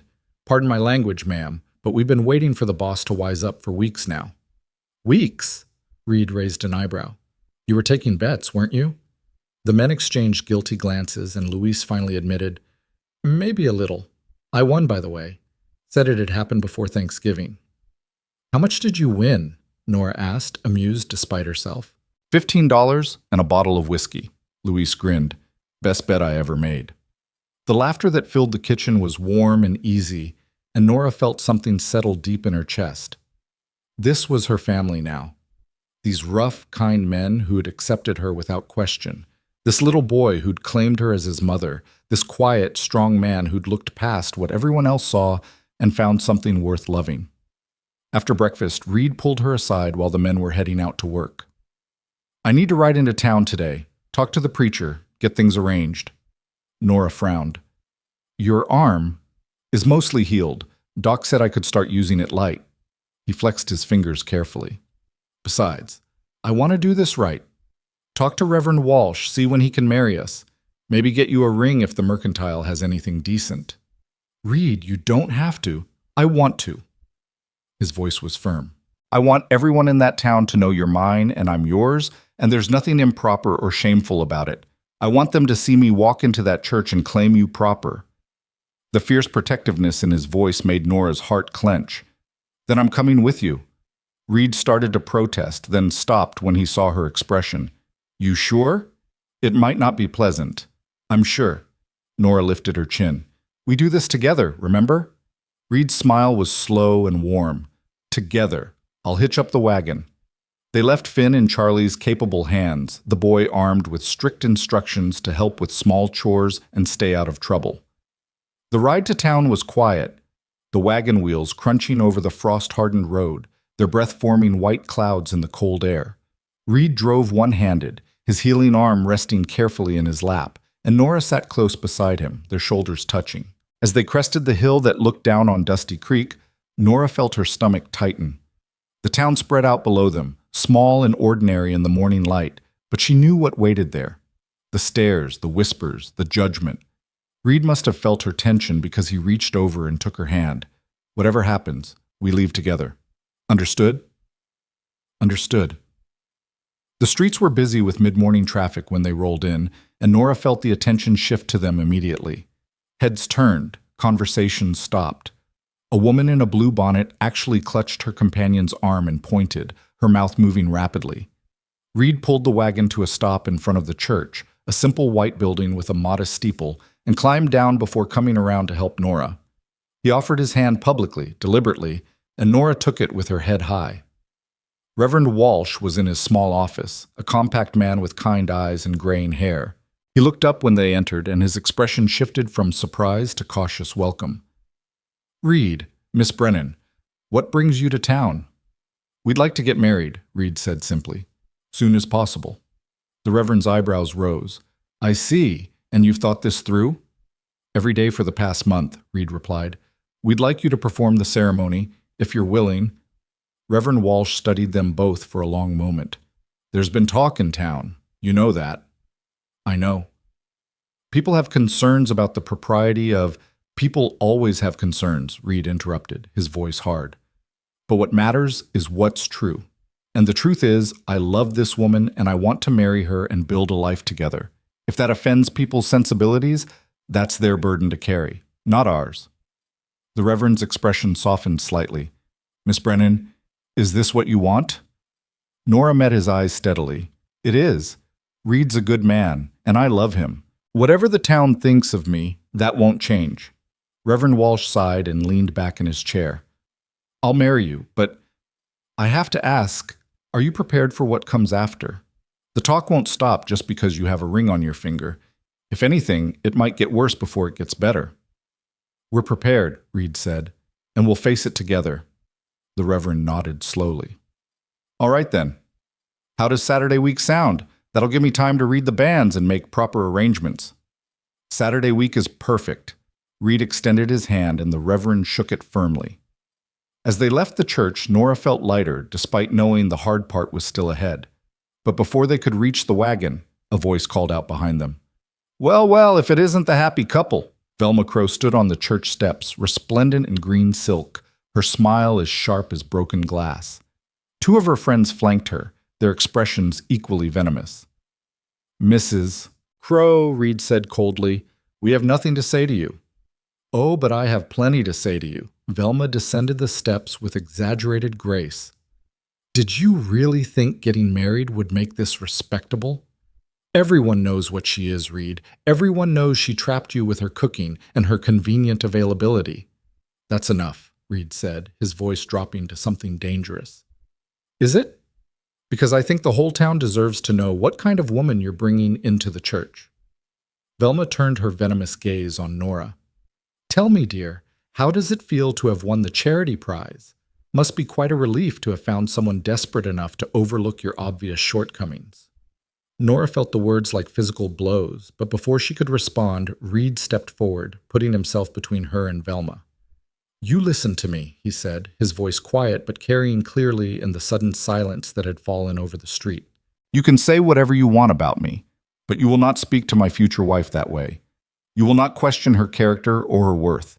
And if I hear one more word of poison from your mouth, I will make sure everyone in this town knows exactly what kind of woman you are." Velma's face flushed. "How dare you threaten me? It's not a threat, it's a promise." Reed's eyes were hard as flint. "I know about the money you skimmed from the church charity fund last year. I know about the married man you were seeing before he suddenly left town. I know things that would ruin you, Velma, and I've kept quiet because it wasn't worth my time. But if you come after Nora again, I will stop being quiet. Do we understand each other?" The color drained from Velma's face. Her friends had already started backing away, their expressions shifting from supportive to uncertain. For a long moment, no one moved. Then Velma drew herself up and said, with admirable venom, "You'll regret this." "I doubt it," Reed said flatly. "Now get out of our way."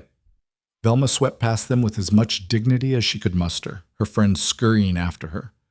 Reed watched her go, then turned to Nora and offered his arm. "Ready?" Nora took it, her heart still pounding. Was that all true, about the money and the man? "Every word. Charlie's cousin works at the bank." Reed helped her into the wagon. "I've known for months but never saw the point in using it, until now." As they drove out of town, Nora looked back to see people clustered in small groups, talking animatedly. The news would be all over Dusty Creek by nightfall, but somehow it didn't seem as frightening as it had before. "Thank you," she said quietly, "for defending me." Reed glanced at her, his expression soft. "Always. That's what we do now. We defend each other." The week before the wedding passed in a blur of activity.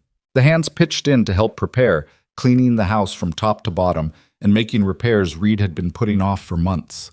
Charlie rode to the neighboring ranches to spread the word, and to everyone's surprise, several families sent back messages of congratulation and promises to attend. Nora worked on her dress in the evenings after the kitchen was clean, altering one of the nicer dresses she'd brought with her, adding lace from a bolt of fabric Reed had quietly purchased in town. Finn helped by threading needles and holding pins, chattering excitedly about the wedding and asking 100 questions about what would happen afterward. "Will you still make biscuits?" he asked one evening, watching her stitch. Nora smiled. "Every morning." "And you'll still tell me stories?" "Every night." "And you'll still be here when I wake up?" Nora set down her sewing and pulled him close. "Every single day, sweetheart, I promise." Finn hugged her tight, and when he pulled back, his eyes were serious. "My first ma used to say promises are important. You gotta keep them no matter what." "Your first ma was right, and I will keep them, no matter what." Satisfied, Finn went back to playing with his horse, and Nora returned to her sewing with tears in her eyes and a heart full of gratitude for the little boy who'd claimed her so completely. Reed's arm healed enough that he could work again, though Nora made him promise to take it easy. He spent his days preparing the ranch for winter, working alongside his men to secure buildings and lay in supplies. But every evening he came in for supper, and every evening he found time to sit with Nora and Finn, the three of them talking and laughing like they'd been a family for years instead of months. One night, 2 days before the wedding, Reed found Nora on the porch again, wrapped in her shawl against the cold. He sat beside her without a word, and they watched the stars come out in comfortable silence. "Having second thoughts?" he asked finally. "No?" Nora looked at him. "Are you?" "Not even for a second." Reed took her hand, his thumb tracing circles on her palm. "I keep thinking about what my life was like before you came, how empty it felt, how much I was just going through the motions. And then you showed up with your carpet bag and your recipe book and your stubborn courage, and everything changed." "You changed it too," Nora said softly. "You gave me a chance when no one else would. You made me feel like I mattered." "You do matter, more than you know." Reed lifted her hand to his lips and kissed her knuckles gently. "I'm going to spend the rest of my life making sure you never forget that." Nora leaned her head on his shoulder, and they sat together watching the stars wheel overhead, two people who'd found each other against all odds and decided to build something beautiful from the broken pieces. Saturday dawned clear and cold, the kind of perfect autumn day that felt like a blessing. Nora woke early, her stomach a tangle of nerves and excitement, and found Charlie already in the kitchen building up the fire. "Morning, Miss Nora," he said with a grin. "Or should I start practicing Mrs. Harlan?" Nora felt her cheeks heat. "Miss Nora's fine for now." "Well, enjoy it while it lasts. Few more hours and you'll be officially one of us." He poured her a cup of coffee. "The men and I have a gift for you. We'll give it to you after the ceremony." "Charlie, you didn't have to." "We wanted to." His expression turned serious. "You've done a lot for this ranch, Miss Nora. For all of us. This is just our way of saying thank you. And welcome home." Nora's eyes filled with tears, and Charlie patted her shoulder awkwardly. "Now don't cry yet. Save it for the ceremony. Reed'll never forgive me if I make you cry before he gets to see you all pretty in that dress." Nora laughed through her tears and shooed him out of the kitchen so she could start breakfast. Finn came down soon after, already dressed in his good shirt and trousers, his hair slicked down with water. "Do I look all right?" he asked anxiously. "You look very handsome," Nora assured him. "Pa says I'm going to stand up with him, like a best man, only smaller." Finn puffed out his chest proudly. "He says it's important because I'm part of making us a family." "It is important, the most important." Nora knelt down to adjust his collar. "I'm so glad you're part of this, Finn." "Me too." The boy's face turned thoughtful. "Miss Nora? After today, can I call you Ma?" Nora's throat closed up entirely. She pulled him into a hug, unable to speak for a moment. When she finally found her voice, it was rough with emotion. "I would love that more than anything." Finn squeezed her tight, then pulled back with a gap-toothed grin. "Okay then, Ma." The word settled over Nora like a benediction, and she had to turn away to compose herself before Reed came down and found her crying into the biscuit dough. The church was fuller than Nora had expected. Word had spread beyond Dusty Creek, and ranching families from across the valley had come to witness the wedding. Some were curious, some were supportive, some were probably hoping for scandal. But they were there, filling the simple pews with their weathered faces and Sunday clothes. Nora stood in the small anteroom, smoothing her dress with trembling hands. The fabric was simple but beautiful, dark blue with cream lace at the collar and cuffs, and she'd pinned her hair up with the few good pins she owned. She looked like exactly what she was, a working woman getting married to a working man, with no pretense or artifice. There was a soft knock, and Charlie poked his head in. "You ready, Miss Nora? Reverend says it's time." Nora took a deep breath. "I'm ready." Charlie offered his arm, and she took it gratefully. "You look beautiful," he said quietly as they walked toward the sanctuary. "Boss is going to forget how to talk when he sees you." Nora laughed nervously, and then the doors opened and she saw Reed standing at the altar, Finn beside him, both of them turning to look at her. The expression on Reed's face stopped her breath, wonder and love and something so raw and honest it made her eyes sting. She walked down the aisle on Charlie's arm, past the curious faces and the few genuinely smiling ones, past Velma Crow sitting in the back with murder in her eyes, past all of it until she was standing beside Reed and nothing else mattered. Reverend Walsh began the ceremony, his voice carrying through the church with practiced warmth. Nora barely heard the words. She was too focused on Reed's hand holding hers, on Finn standing between them with his wooden horse tucked in his pocket, on the feeling of rightness that filled her chest so completely she thought she might burst. When it came time for the vows, Reed's voice was steady and sure. "I, Reed Harlan, take you, Nora Brennan, to be my wife. I promise to stand beside you, to protect you, to honor you for all the days of my life. I promise to see you, really see you, and to make sure you never doubt your worth. I promise to build a home with you, to raise Finn with you, to face whatever comes together." Nora's voice shook but held. "I, Nora Brennan, take you, Reed Harlan, to be my husband. I promise to stand beside you, to support you, to love you for all the days of my life. I promise to make your house a home, to care for Finn as my own, to face whatever comes together." Reverend Walsh smiled. "By the power vested in me by the territory of Wyoming, I now pronounce you husband and wife. Reed, you may kiss your bride." Reed cupped Nora's face in both hands, his touch achingly gentle, and kissed her with a sweetness that made the whole church disappear. When they pulled apart, Finn was grinning up at them, and the few genuine well-wishers in the congregation were applauding. They walked back down the aisle together, a family now in truth as well as heart, and Nora had never felt more certain of anything in her life. Outside the church, the autumn sun broke through the clouds like it had been waiting for just this moment, turning the dusty street into something almost golden.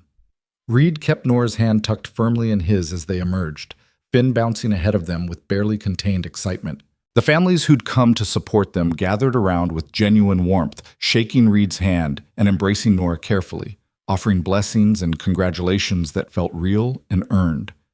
But Nora could also see the others, the ones who'd come to watch and judge, clustered in small knots with pinched expressions. Velma stood among them like a general surveying a losing battle, her face a mask of barely controlled fury. When her eyes met Nora's, there was such venom there that Nora instinctively moved closer to Reed. He felt it immediately and pulled her tighter against his side. "Ignore her," he murmured. "She's got no power over us anymore." One of the neighboring ranchers, a barrel-chested man named Tom Fletcher, clapped Reed on the shoulder. "You got yourself a fine woman, Harlan. Anyone who says different is a fool." "Appreciate that, Tom." Fletcher's wife, a round woman with kind eyes, took Nora's hands. "My husband's right. What you did during that stampede, running out into the storm like that took more courage than most men I know possess. You'll do well by this family." The simple acceptance in her voice made Nora's throat tight. "Thank you, Mrs. Fletcher." "Call me Sarah, dear. We're neighbors now." She smiled warmly. "You ever need anything? Advice? Help? Just someone to talk to. You ride over any time." As more well-wishers came forward, Nora began to understand something she hadn't quite grasped before. The town might talk, Velma might scheme, but out here in the valley, among the people who actually worked the land and understood what it took to survive, she had allies. People who respected strength and honesty more than they cared about gossip. Charlie appeared with the wagon decorated with ribbons that Finn had clearly helped tie on. They were crooked and enthusiastic and perfect. "Your carriage awaits, Mrs. Harlan," he said with an exaggerated bow that made Finn giggle. Mrs. Harlan. The name settled over Nora like a warm blanket, and she found herself smiling as Reed helped her up onto the seat. The ranch hands had all cleaned up for the occasion, their faces scrubbed and their shirts pressed, and they formed a rowdy honor guard as the wagon pulled away from the church. As they passed Velma's group, Reed deliberately slowed the wagon. He looked directly at Velma, tipped his hat with exaggerated courtesy, and said loud enough for everyone to hear, "Beautiful day for a wedding, isn't it?" Velma's face went crimson, and several people in the crowd actually laughed. Reed clicked to the horses and they moved on, leaving Dusty Creek and its small-minded judgment behind. The ride back to the ranch was filled with Finn's chatter about the ceremony, about how Reverend Walsh had stumbled over a word, about how pretty Ma looked in her dress. Each time he said Ma, Nora felt her heart swell a little more, until she thought it might actually burst from the fullness of it. When they pulled into the ranch yard, Nora gasped. The hands had been busy while they were gone. Lanterns hung from the porch railings, and tables had been set up outside the bunkhouse, laden with food that the neighboring families had contributed. Someone had even rigged up a makeshift dance floor using boards laid across the packed earth. "Surprise," Reed said softly, watching her face. "The men wanted to give you a proper celebration." Charlie came forward, grinning. "We figured after everything you've done for us, least we could do was throw you a decent party. Plus, we got you this." He handed her a wooden box, beautifully carved with her initials, NRH, Nora Reed Harlan, burned into the lid. Inside, nestled in soft cloth, was a complete set of kitchen knives, each one perfectly balanced and razor sharp. "We all pitched in," Hank explained. "Had the blacksmith in the next county make them special. Figured a cook as good as you deserved proper tools." Nora ran her fingers over the smooth handles, tears streaming down her face. "They're beautiful. Thank you. All of you." "There's more," Louise said, pulling out a leather-bound book. "We each wrote something in here. Stories, recipes our mothers made, things we thought you might like to have." Nora opened the book with shaking hands and found pages filled with careful handwriting, some barely legible, some surprisingly elegant, all of them offering pieces of these men's lives and hearts. There were recipes for stews and breads and desserts, stories about their families, even a few badly spelled poems that made her laugh through her tears. Reed's arm came around her waist, holding her steady. "Told you?" he murmured in her ear. "You're family now. This is what family does." The celebration that followed was unlike anything Nora had experienced.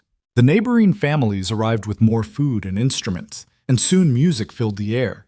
Fiddles and guitars and a harmonica that one of the ranch hands produced from seemingly nowhere.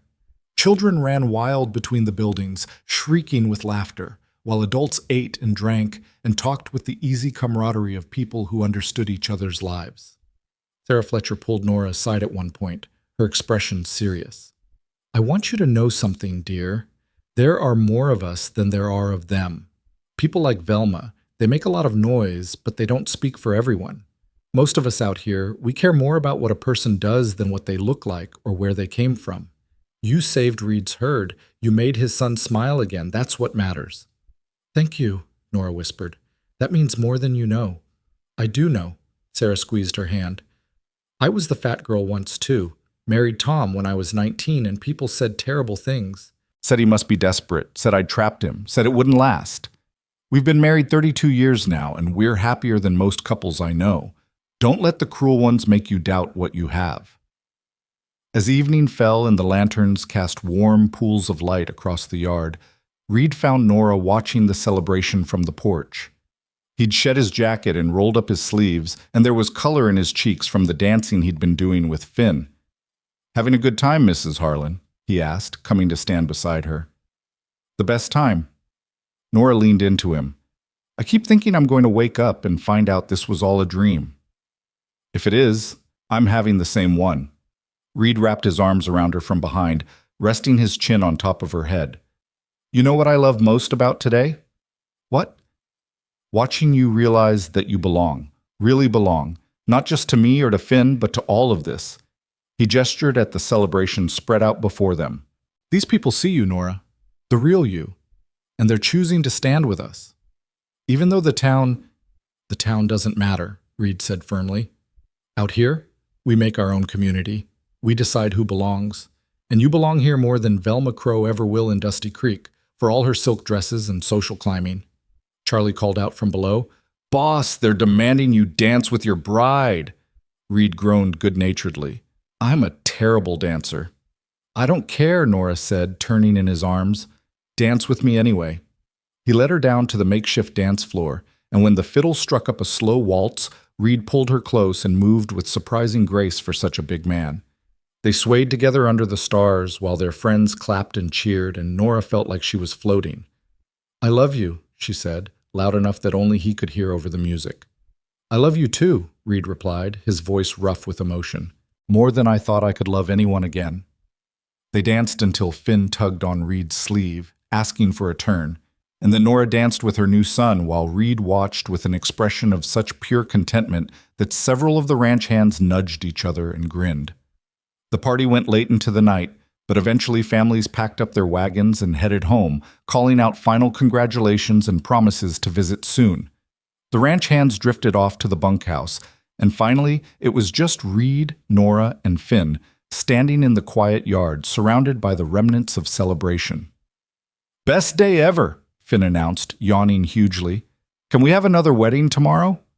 Reed laughed and scooped him up despite the boy's protest that he was too big to be carried. Once is enough, son, but we'll have plenty of other good days, I promise. They tucked Finn into bed together, taking turns reading from his favorite book until his eyes drooped closed. Nora kissed his forehead gently, and Reed did the same, and they left him sleeping peacefully with his wooden horse tucked under his pillow. Downstairs, the house was quiet, except for the ticking of the clock and the settling of logs in the stove. Reed banked the fire while Nora tidied the kitchen, both of them moving in comfortable silence.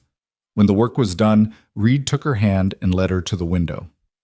Look, he said softly. The moon had risen full and bright, turning the landscape silver.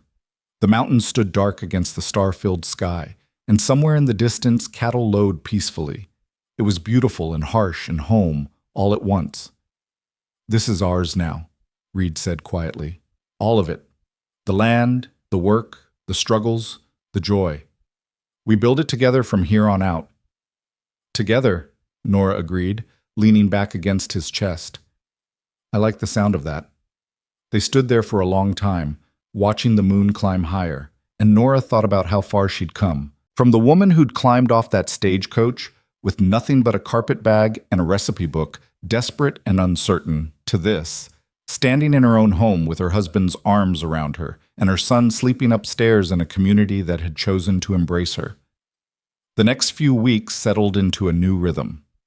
Winter came on fast and hard, bringing snow that piled high against the buildings and winds that howled through the valley. But the ranch was ready. The herd was safe in the lower pastures, the buildings were secure, and the larder was full of food that Nora had spent weeks preserving and preparing. Inside the house, warmth and life flourished. Finn thrived under the security of having two parents who loved him, his vocabulary expanding daily as he chattered about everything under the sun. He helped Nora in the kitchen and followed Reed around the ranch when the weather permitted, learning the work that would one day be his. Reed's arm healed completely, the bone knitting straight and strong, and he threw himself back into ranch work with renewed energy. But he was different now, lighter, more present. He came in for every meal and lingered afterward, talking with Nora and Finn, helping with dishes, reading aloud in the evenings. The silent, grief-stricken man Nora had first met was gone, replaced by someone who'd learned to live again. One evening in late November, Charlie came in from town with news. Velma's leaving, he announced, hanging up his coat, selling the saloon and heading east. Word is her investors found out about that charity fund business and pulled their money. She's ruined. Nora looked up from the bread she was kneading, surprised to find she felt no satisfaction in the news, just a vague sadness for a woman who'd wasted so much energy on bitterness. Good riddance, Hank muttered, but Reed shook his head. No celebration, he said quietly. She made her choices and she's living with them. That's enough. Boss is right, Charlie agreed. Besides, we got better things to think about. Sarah Fletcher told me half the valley's planning to come here for Christmas dinner. Apparently word's gotten around about Mrs. Harlan's cooking. Nora's eyes widened. Half the valley? Charlie, that's gotta be 30 people at least. 37 by my count, Charlie grinned. But don't worry, the hands and I will help. We can set up tables in the barn, keep it warm with braziers. It'll be like a real celebration. Over the next few weeks, the whole ranch threw itself into Christmas preparations. The men cut and hauled a massive pine tree that they set up in the front room, and Finn spent hours making decorations from paper and string. Nora baked until the kitchen was constantly filled with the smell of cinnamon and nutmeg and butter, storing cookies and cakes and pies in the cold room off the back porch. Reed disappeared into the barn for long stretches, working on something secret that Finn whispered about with barely contained excitement. And through it all, the sense of family, of home, grew stronger and more real. Christmas morning dawned clear and bitterly cold. Nora woke to find Reed already up, stoking the fire in their bedroom. He turned when he heard her stir and smiled, crossing to the bed to kiss her good morning. "Merry Christmas, Mrs. Harlan." "Merry Christmas." Nora pulled him down for another kiss, longer and deeper, until they heard Finn's feet thundering down the hallway. "Is it time? Can we open presents? Is it time yet?" Reed laughed and called out, "Give us 5 minutes to get dressed, son, then we'll come down." They found Finn bouncing in front of the tree, eyeing the packages underneath with barely restrained eagerness. The hands had contributed small gifts, whittled toys, a new hat, a leather pouch for carrying his wooden horse. Reed and Nora gave him a real Stetson sized for a boy, and the look of pure joy on his face when he put it on made Nora's eyes sting with tears. Then Reed handed Nora a package wrapped in brown paper. Inside was a quilt, beautifully made with patches of fabric in every shade of blue. She recognized some of the pieces, a scrap from Reed's old shirt, fabric from the dress she'd worn when she arrived, even a bit of Finn's baby blanket. "Sarah Fletcher and some of the other women made it," Reed explained. "They wanted you to have something that represented your new family. Each patch is from someone in the valley who considers you a friend." Nora ran her hands over the stitching, unable to speak. The kindness of it, the acceptance it represented, was almost more than she could bear. "There's one more thing," Reed said quietly. He pulled out a small wooden box and handed it to her. Inside was a simple gold band engraved with words so small she had to squint to read them. Together. Always. "I couldn't afford much when we got married," Reed said, taking the ring and slipping it onto her finger beside the plain band he'd bought at the mercantile. "But I've been saving, and I wanted you to have something that said what I feel, what we promised each other." "Reed," Nora's voice broke. "It's perfect. You're perfect." "Far from it," he said, pulling her close. "But I'm yours." Finn cleared his throat importantly. "Pa, can I give Ma her present now?" Reed grinned. "Go ahead, son." Finn ran to the door and shouted, "Bring it in!" Charlie and Hank carried in a rocking chair, beautifully crafted from dark wood, with curved arms and a seat worn smooth. Reed had carved designs into the back, mountains and stars and a single rose. "Pa made it," Finn announced proudly, "in the barn. It's for you to sit in when you tell me stories." Nora sank into the chair, tears streaming freely now, and pulled Finn into her lap. "It's the most beautiful thing I've ever seen. Thank you, both of you." Reed knelt beside the chair, his hand covering hers on the armrest. "You gave us back our lives, Nora. This is just a small way of saying thank you." They sat like that for a long moment, the three of them together, the morning light streaming through the window, the tree glittering in the corner. And Nora thought her heart might actually burst from the fullness of it. The Christmas celebration that evening was everything Charlie had promised and more. The barn had been transformed with tables and decorations, warmed by braziers that glowed orange in the dim light.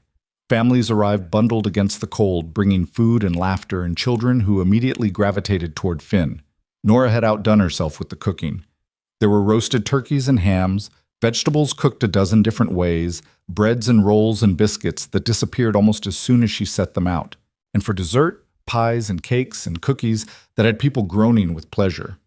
Tom Fletcher stood up partway through the meal and called for attention. "I'd like to propose a toast," he said, raising his glass, "to Reed and Nora Harlan. May their marriage be blessed with as much happiness as they've brought to this valley." The barn erupted in agreement, glasses raised all around. Sarah Fletcher added, And to Nora specifically, the woman who stopped a stampede, won a good man's heart, and makes the best damn biscuits in Wyoming territory. The laughter and applause that followed was genuine and warm, and Nora felt tears prick her eyes again. Reed squeezed her hand under the table, his thumb tracing circles on her palm. After the meal, the musicians struck up again, and dancing spilled out of the barn into the moonlit yard. Children shrieked and played, while adults talked and laughed, the sound of it carrying across the frozen valley like a promise that spring would come again. Late in the evening, Nora found herself standing at the edge of the celebration, watching it all with a sense of wonder. Reed came up behind her, wrapping his coat around her shoulders. "Cold?" he asked. "A little, but I didn't want to go inside yet." She leaned back against him. "I keep thinking about that first day, when I got off the stagecoach and everyone looked at me like I was something shameful. And now look at this." "You earned every bit of it," Reed said firmly. "Every friendship, every smile, every moment of acceptance. You earned it by being exactly who you are, strong and kind and brave enough to keep going even when people tried to break you." "I almost didn't, you know," Nora admitted quietly. "That day you found me outside the telegraph office. I was thinking about leaving, going somewhere else, trying again. I was so tired of fighting. I'm glad you stayed." "Me too." Nora turned in his arms to face him. "You saved me, Reed. You and Finn both. You made me believe I could have this." "You saved us too," Reed said, his voice rough. "Don't ever forget that. When you showed up here, we were just going through the motions, surviving, not living. You changed everything." They kissed there in the cold and the starlight, surrounded by the sounds of celebration, and when they pulled apart, Finn was standing a few feet away with his new Stetson pushed back on his head. "Are you guys being mushy again?" he asked, grinning. "Maybe," Reed said, scooping him up despite his protests. "You got a problem with that?" "Nope." Finn wrapped his arms around Reed's neck. "I like it when you're mushy. Means we're happy." "We are happy," Nora confirmed, ruffling his hair. "The happiest." As winter deepened and then began its slow retreat toward spring, life on the ranch continued its steady rhythm. Nora's belly began to swell with new life, and Reed became impossibly protective, trying to keep her from lifting anything heavier than a wooden spoon.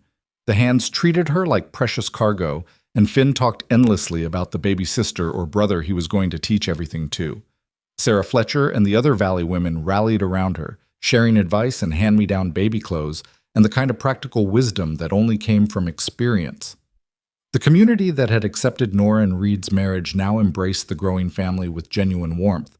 In March, word came that Dusty Creek had a new mayor, a progressive man from back east who'd bought Velma's saloon and turned it into a community hall.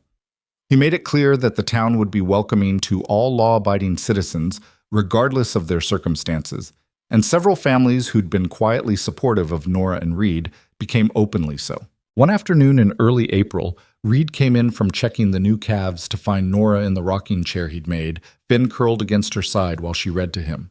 The spring sun streamed through the window, turning her hair to honey and gold, and Reed stopped in the doorway just to look at them. "What?" Nora asked, catching his gaze. "Nothing," Reed said, his voice soft. "Just thinking about how lucky I am." "We're all lucky," Finn corrected, not looking up from the book. "That's what family means." Reed crossed the room and knelt beside the chair, his hand resting gently on Nora's swollen belly. "The kid's got a point." Nora covered his hand with hers, feeling the baby kick beneath their joined palms. "Yeah, he does." In May, when the valley turned green and the cattle had new calves and the world felt full of possibility, Nora gave birth to a daughter. They named her Clara Rose, after both their mothers, and she came into the world with her father's dark hair and her mother's stubborn determination.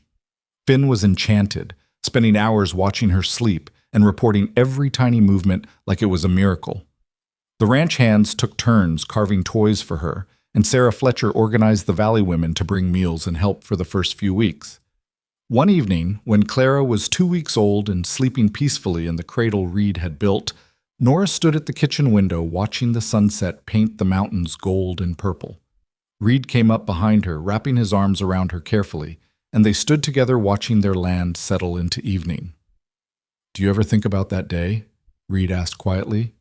When you first arrived? Sometimes, Nora admitted. It feels like a lifetime ago, like that was a different person. It was, in a way, but the important parts were always there. The strength, the courage, the heart. I just helped you see them. We helped each other see them, Nora corrected. She turned in his arms, looking up at him in the fading light. You know what I think about more than that first day? What? All the days after. All the moments that built this. She gestured at the house around them, at Finn playing with his wooden horse in the corner, at Clara sleeping peacefully.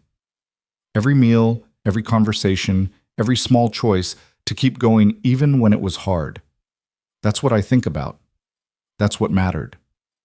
Reed kissed her forehead gently. I love you, Nora Harlan. I love you too, Reed Harlan.